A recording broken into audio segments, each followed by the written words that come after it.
Hey guys, welcome back to another episode of the Average Money Podcast. This is a Friday episode where your boys are answering your all's questions. Guys, if you want to leave us a voicemail, there is a link down below in the show notes. You guys can leave us a voicemail. Ask any question your little heart desires, financially related, lifestyle related, or whatever it may be. We got a good one today. We got a good voicemail coming from Ethan. It's one, well, let's just listen to it first. But before I get started with that, guys, if you are new here, this is the Average Money Podcast, and I am joined, as always, by my good friend, Brad Finn. Brad, how you doing, buddy? Killing it, man. Living the dream, enjoying it. The last Friday of March. Your birthday's coming up this weekend, and my birthday just passed. We're lucky to be alive. We're lucky boys. Yeah, I'm living the dream, bud. Good. That's what I like to hear. Yeah, I know. Turned the big 3-0, man. It's a little scary one for me, to be honest. Nah, my 30s are my best years. Dude, I feel like 30 is like the year where you have to be like officially an adult. 20s is kind of like that weird time frame where you're like, I'm still kind of like the teenager years, still kind of like figuring out myself, to where 30s is like, you got to know what you're doing. Have you hung out with me? That's very true. I just turned 39. Oh, man, you are old, dude. What Josh say? You were born in the 60s or whatever? Like you grew up in the 60s. Yeah. But it made me nostalgic thinking about what you're doing, because my 30th birthday was the first birthday I spent with my wife, who wasn't my wife at the time, and she threw me a banger. Wow. She knew what she was marrying one day, because I think I lasted 20 minutes. Yikes. Oh, man. Well, hey, we got a good voicemail today, man. Bro. Yeah, definitely. Ethan's got a good one. You want me to go ahead and play it? Yeah, let's dive right into it, and go for it. All right. Today's voicemail comes from Ethan. Hey, JJ. Hey, Brad. I'm hoping y'all are having a wonderful day. My name's Ethan. I'm wrapping up my second year of college right now, and I have a quick question about what I should do with some of my money sitting around. Where should I be investing at my age right now at 20 years old? So my parents are paying for my college. I'm debt-free, and I work part-time right now. I have $3,500 cash sitting in a money market account. I have $600 in a Roth IRA account. I have $2,020 in a brokerage account and $50 in my Robinhood account just invested in dividends. So my question for you is, should I be putting some of that $3,500 into one of those accounts? Should I be sitting, because I don't have any expenses right now, so that money's just sitting there and not making any interest. And where should I be investing my money? I'm getting part-time to build wealth for future. Thank you, guys. I love hearing all these young guns. We have such a awesome base of future millionaires that listen to this podcast, and one's coming to mind with me with Trevor Hassel that we had. I don't know what episode Trevor was, but a similar type question to this, but Trevor was in a different situation, kind of knew what he wanted to do, but needed a help to pull the trigger. Push. Yeah, a little boop. But Ethan's he's in a very interesting spot. He really is, and it's so nice to go back and think about being 20. So thank you, Ethan, for that, because I think I did my second year of college 4 times. So, but you want to start us off, JJ? I think we could pretty much align on what we think and what we would do. We just had an episode on what we do if we can go back to 18, and we talked about money in that episode. But yeah, I think you start us off, and then I'll give my 2 cents. For sure, man. So first, I want to say a personal thank you to Ethan for the voicemail, but also, my dude, you're killing it. You're killing it. You're first of all, shout out to Ethan's parents for setting him up. For paying for school. That's awesome. So a big shout out to Ethan's parents. Ethan, if you haven't thanked your parents already, go ahead and thank them now. So I want to run through this again. I tried to write down as fast as I could. Ethan has $3,500 in his money market account. He's got $600 in his Roth IRA. He has around $2,000 in a brokerage and another $50 in Robinhood. He said invested in, I'm guessing, dividend stocks. So he's then asking, okay, where should he be putting his money? And again, this isn't financial advice. This is just us giving our opinions on things. But I have a couple different scenarios. When I listen to them talk, I'm like, yeah, what would if I can go back to 20-year-old JJ, what would be the best? And I knew college was going to be paid for, and I'm debt free. Dude's killing it. He's set up. What would I want to do? And there was 3 different scenarios that popped in my head. if I could go back and start over at like 20, what would I do? First one, and Brad, I'm going to guess you're going to agree with me on this. If not, let me know. But I would say first and foremost, Ethan, you need to be focusing on maxing out that Roth IRA. That'd probably be my first big thing is to, since you are working, is keep funding that Roth IRA.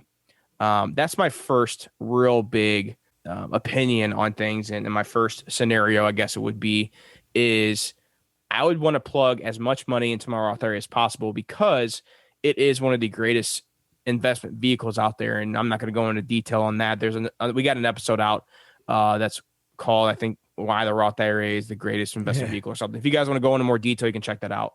But that would probably be the first scenario. Do you want me to list all three of mine? Or you want to go next? No, I'll talk about that one because I don't agree that wouldn't be my first. Okay. That wouldn't be a first go to. And a reminder, like too, if you're working, it has to be earned income. I know some people, will work part time doing things like that, but the future Brad and me knows that there's going to be big expenses, and I feel like young people get so caught up in worrying about the interest or worrying about cash, and they watch YouTubers or they say savers are losers and this, that, and the other thing, where I don't necessarily agree with that. I do think there's conservative ways that you can put your money in and you can make more than a money market account. But as far as like investing it, okay, that's one thing. Now, I will say with your Roth IRA, you could take your contributions out in the future. It's the growth and the dividends and stuff that you can't take out without accruing a penalty and things like that. And I have said that I've used my Roth IRA as an emergency fund, and that is a truth. But the first thing that I'm really starting to think about is I'm trying to think about when I think I'm going to want to make a major purchase, like a house or a wedding or another car or something like that. And I'm going to start to budget for that in some sort of sinking fund. I love Capital One. We've talked about that. And if you say to yourself, all right, at 30, I want to own a $400,000 house, you can figure out how many months you got till then, and you can start to put that amount of money in. Maybe it's you get married, you get the house at 28, and you need to put up a little bit more money, but at least you're still putting money aside for that. Is it going to make interest? Is it going to lose money to inflation? Maybe. But there is nothing worse than investing money that you're going to need later and then having a correction, in my opinion. I said last January, not this one we just had, but January 2020, if you were like, I'm 20 years old, I got $3,500 in there, I'm going to put it in. Even if you put it in my Fanboy VTSAX, 2 months later, you're down 30%. And if you needed that money, you're effed. And I also think that there's a lot of young people now that don't think that can happen. Stocks only go up. So, I mean, I love the Roth IRA. That would be my first investment place for sure. I've made a video about why we'll not have a brokerage account until X, Y, and Z are taken care of. Right. So yeah, I agree with you 100%. That would be my first investment vehicle. But I would definitely start to think about things long term. It's very hard when you're 20 to think about when you're 30.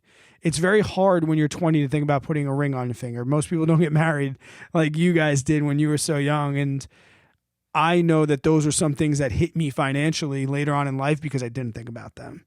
So I will say that, and I do want to touch on as well, too, that you mentioned the blessing that he got from his parents. Like, I've talked to people that feel embarrassed about that. You know, JJ said, thank your parents, and maybe you understand it and maybe you don't, but they blessed you and they worked hard at doing so. Do not be ashamed of that. Be more motivated to pay it forward to your potential kids. And if you never have kids, maybe you'll scholarship a kid out or something. Like, that is a blessing that you should be proud of, not embarrassed of. But yeah, first investment vehicle, Roth IRA. But my first, like, what to do with that 3,500, I might not even move it. I might say, I don't know. No, that's a good point, Brad. And to be honest with you, I agree with you on that. I guess I was looking at it as he was asking about where should he invest the money. My first investment vehicle would be a Roth IRA. Yes. Yeah. I heard him say, like, the way I got it was he's asking where should I deploy some of that 3,500 somewhere. Got it. So I wouldn't move the 3,500. Yeah, I would keep it in there. I would keep the money I would use the money coming in from his job to fund that Roth IRA. The Roth IRA. Because in the Roth IRA, you can have dividend stocks. You can have REITs. You can have all these things. Absolutely. And I'm not even sure at his age I would even go the dividend route. I know. I know that's like a little bit frowned upon, but, dividends are forced income. They are, and there's the growth versus dividend. At that age, you could take a little bit more risk, and I think growth could be considered more risk. And maybe you start at 20, you have a growth portfolio, and you realize when you're 40 you want to live off dividends. Well, maybe you move those growth stocks into dividend stocks and then start collecting dividends. But first investment vehicle, it's got to be the Roth IRA if you have earned income. Yep, exactly. Or do an index fund. You got dividends and growths covered. What's your second scenario? So second scenario is if you wanted to be a little more liquid and you do have your Roth IRA maxed out, fund more into the Roth, or not into the Roth IRA, fund more into the into your Robinhood or to your brokerage account. Mm-hmm. Buy a little bit more, either some ETFs, or if you want to start dabbling with some stocks a little bit. I see nothing wrong with that. But this kind of goes hand in hand with my third scenario, because these last two I wouldn't really say are in order. If anything, probably my third one would be my number one. My third one was going to be house hacking. Now, I don't know Ethan's living situation. I don't know if he's like away for college or anything like that. Yeah. Man, if I go back, and that's what I was saying earlier in this episode, if I go back to 20-year-old JJ, you bet your sweet I would be buying a duplex and house hacking the hell out of that thing. That would be my first and foremost big thing, because here's the cool thing, Ethan, is if you have earned income and you can get a mortgage, the cool part about this is because you will be living in the property, you only have to come up with 3.5% down. So if you go buy a $100,000 property, let's say it's a 3-bed, 2-bath, and you're in the Midwest, I don't know where you're located at, but let's say you can go find a $100,000 property that may not be the best. Maybe you want to fix it up a little bit on your spare time, on college or whatever. It's going to take some extra work, but let's say you want to do that. It's only $3,500 you have to come up with, plus closing costs. Yeah. I mean, he has that in the bank. I wouldn't say drain your savings account to do that. Save up the money first and then go do that. Have money in the bank, especially if you're gonna be buying a house, because we all know whenever you buy a house, right away you're putting money into that thing.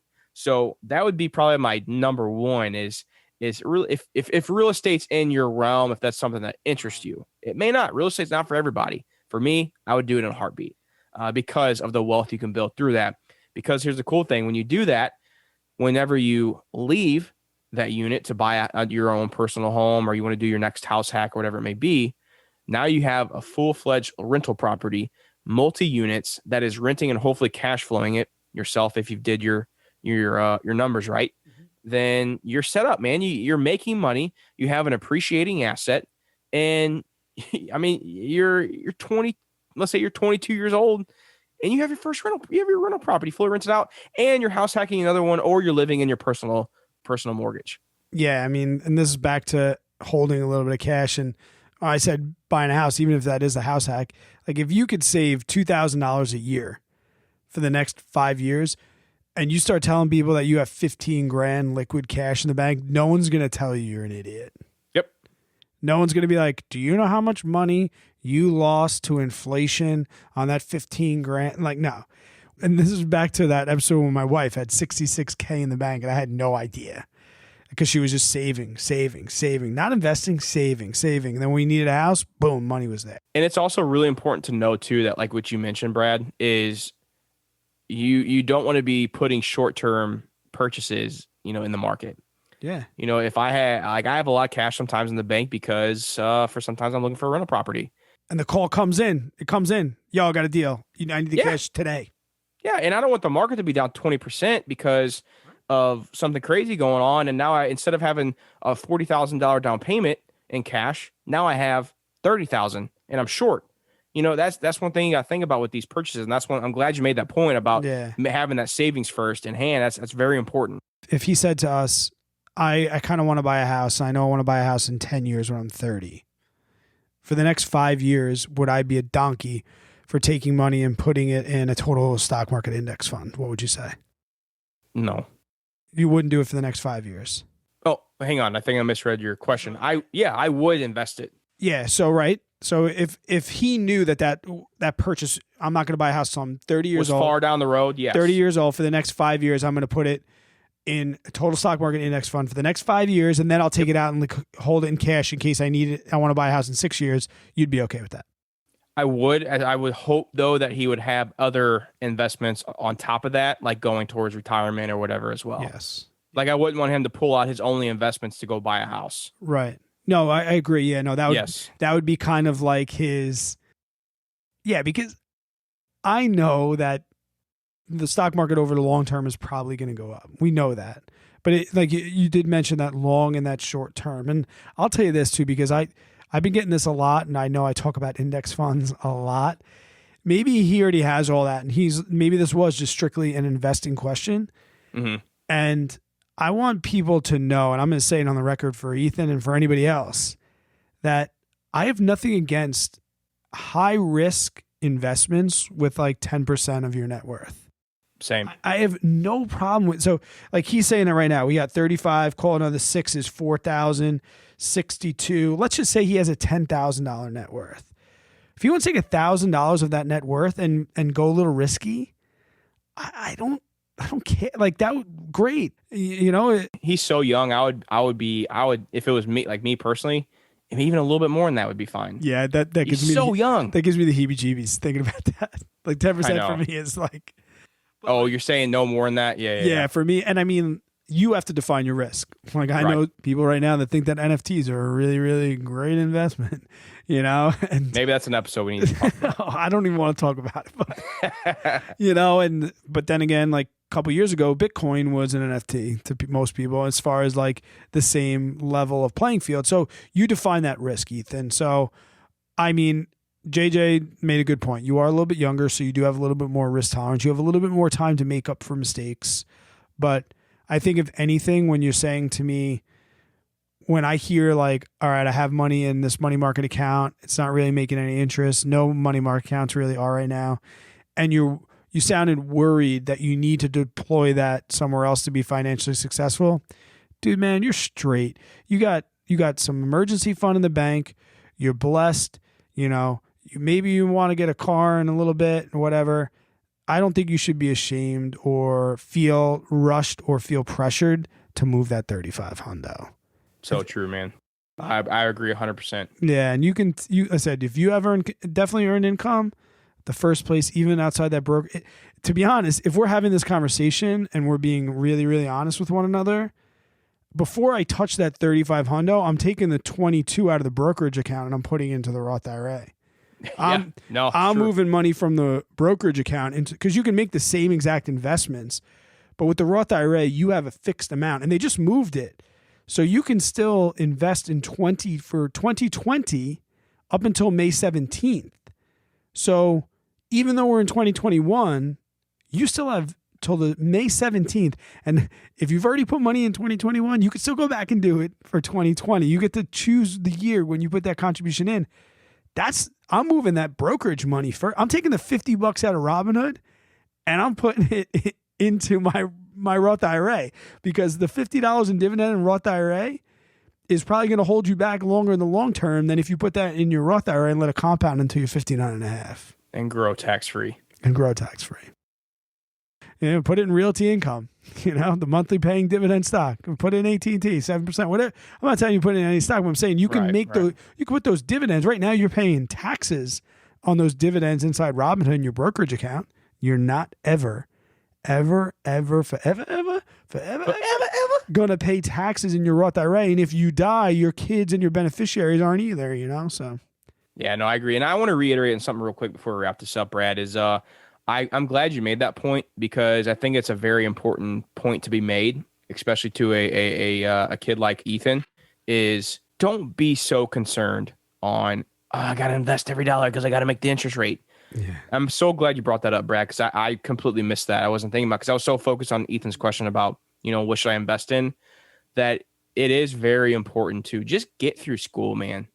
Get through school, put some money in the bank. You know, if you graduate college and you got $10K in the bank, dude, you're rolling, my dude. Yeah. You are rolling.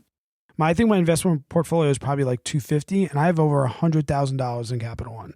So I'm like 50-50. I mean, my investments are only 2x my cash right now. Like I'm a little older, I'm a little more conservative, and I I just got money back because I just had a house closed. But a couple months back in September, I wrote a $92,000 hard money loan, and it made me a ton of money just for having that money liquid in cash. So don't worry so much about having money liquid in cash, because there are going to be, and as you get older, Ethan, you're going to see them. There are many, many ways to make money outside of investing in the stock market. And sometimes you need to be able to pay to play inside that market. And it's also nice to have that cash available when something comes up. Life happens, dude. You know, you may have to go to the hospital, or you may have some big bill that's a shocker, or and if you don't have that money in the bank, what are you going to do? Or you may have an opportunity come up. You may have let's say you're renting in a house right now, and then the neighbor's house comes up for sale, and it's a great deal. It's an amazing deal. Yeah. But you don't have the money, in the bank account to make that down payment and to pay those closing costs. Those are things you got to think about. Only people that are going to call you a donkey for having too much cash are doing worse than you financially. The guru himself, Graham Stephan, has said over and over again, he's holding a ridiculous amount of cash. Yep. Ridiculous. No one that's doing better than you financially is going to hate on you for having too much cash. Do you hear that kid, Ethan? Man, what a donkey. He's got so much cash in the bank that he should be investing. Like, nah, dude. It ain't like that to me. Enjoy your blessings. Life's going to happen. If anything, take some of that 22 hundo.